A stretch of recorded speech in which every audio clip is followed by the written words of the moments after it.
Marc, chapitre 13. Lorsque Jésus sortit du temple, un de ses disciples lui dit, « Maître, regarde, quelle pierre et quelle construction !» Jésus lui répondit, « Vois-tu ces grandes constructions?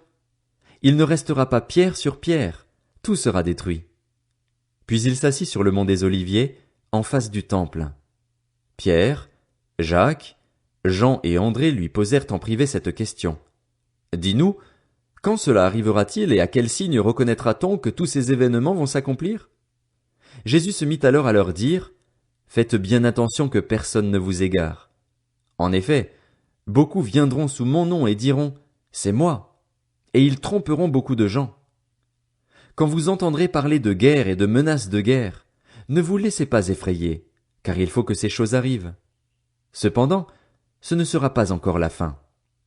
Une nation se dressera contre une nation et un royaume contre un royaume. En divers endroits il y aura des tremblements de terre, il y aura des famines et des troubles.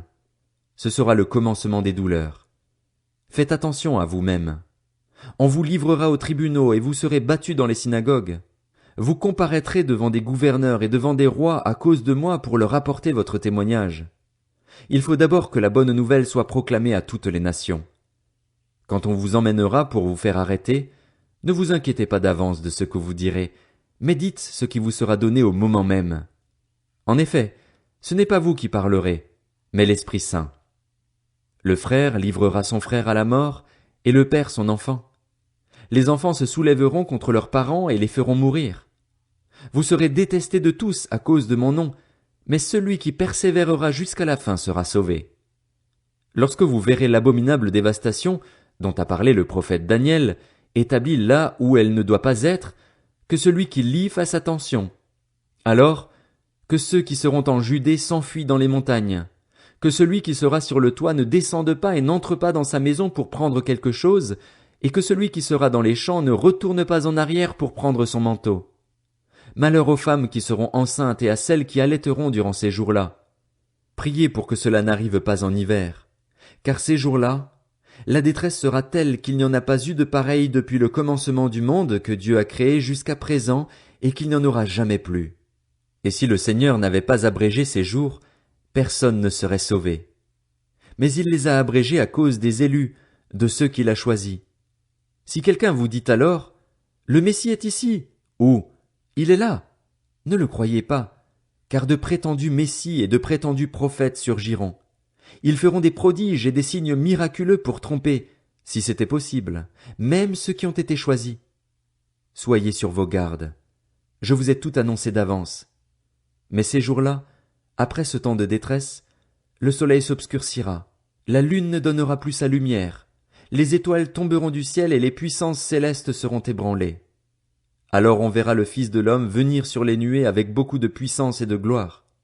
Il enverra ses anges et rassemblera ceux qu'il a choisis des quatre coins du monde, de l'extrémité de la terre jusqu'à l'extrémité du ciel. Tirez instruction de la parabole du figuier. Dès que ses branches deviennent tendres et que les feuilles poussent, vous savez que l'été est proche.